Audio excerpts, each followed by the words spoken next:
Call of Duty Ghosts had a great campaign.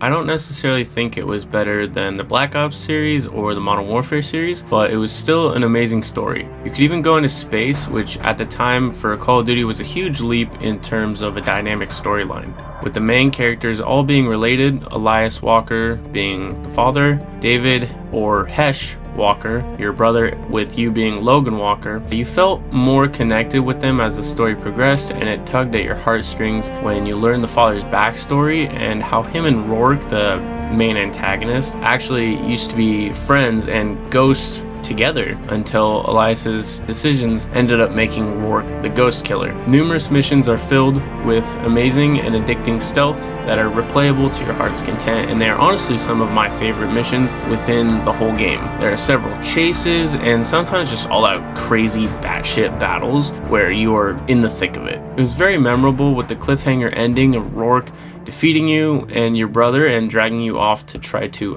I think, ultimately influence or brainwash you to become a ghost killer as well. Probably because he saw the potential in you and the dedication going on the crazy journey basically alongside him throughout the entirety of the campaign, stopping at nothing and killing everyone and everything to reach your goal. Now, unfortunately, I don't believe they will ever continue the story because of the amount of hate the game got as a whole. I would love to see what could happen next in the story, but it won't happen because if they came out with a Ghost 2, the Call of Duty community would potentially react even worse to it than the first one, but I think that's what kind of makes it unique. Every other COD campaign, you reach your goal of defeating the bad guy in the last mission, but with Call of Duty Ghosts, all your efforts to try and stop this villain ultimately do not succeed.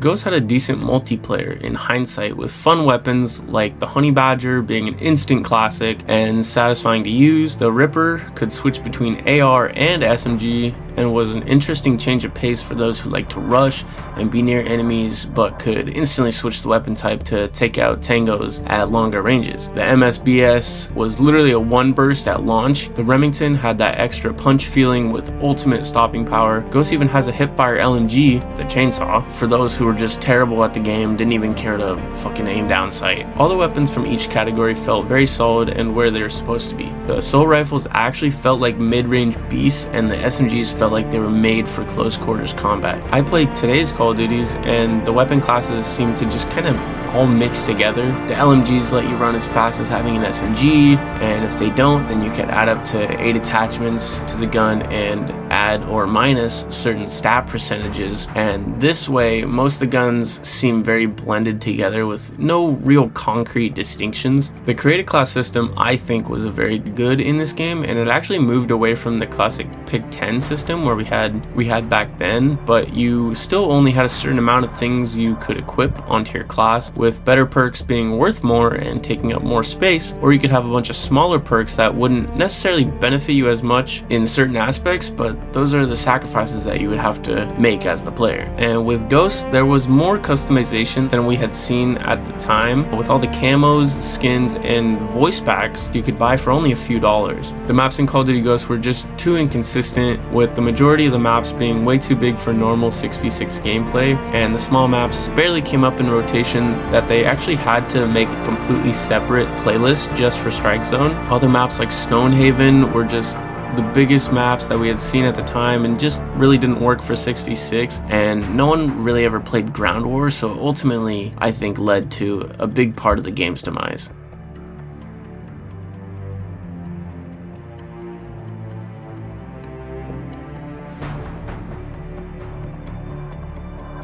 Extinction was a competitor to Treyarch Zombie Mode that put up a good fight, but did not succeed due to the lack of support from the community about the multiplayer. Like I said in one of my previous videos, the Call of Duty community decides if it's a good game based on how the multiplayer is. If it's bad, then they hate the game as a whole, like COD Ghost. Ghost had a great campaign, iffy multiplayer, and I think a fun Extinction experience, but in the end, all that matters is multiplayer because that's what the majority of people play. Now, I've only played the first map, and I don't have the DLCs, but I can say that it was definitely more fun than I thought it was going to be. At first, I was not a fan of the upgrade as you go system, but I learned that it fits the mode and actually really adds to the gameplay. Extinction was a very refreshing game mode, turning away from the round-based zombies, and every developer now has their own adaptation of round-based zombies and the perk system, and each variation you play just somehow seems like a worse version of its predecessor. When we got Extinction, there was an actual objective to work towards and was more teamwork oriented, whereas with round-based zombies you could kind of just go forever, and if you go down it doesn't really matter because you would just respawn next round. But with Extinction mode, if you went down, it was a little bit more crucial to revive your teammates. It was actually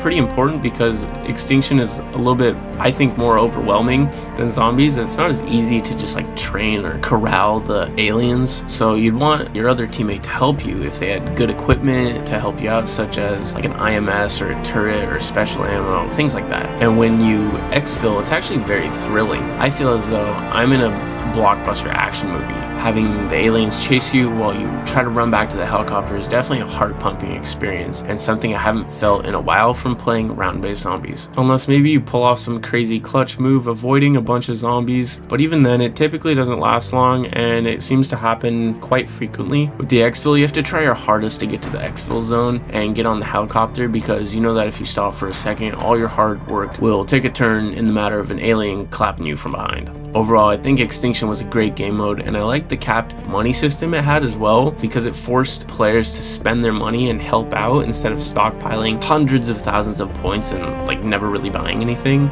I'd like to see a similar adaptation somewhere in the future, but honestly, I just don't think anything will ever happen to Call of Duty Ghosts in the shape of a remaster or anything like that, just because of how poorly it was perceived by the community.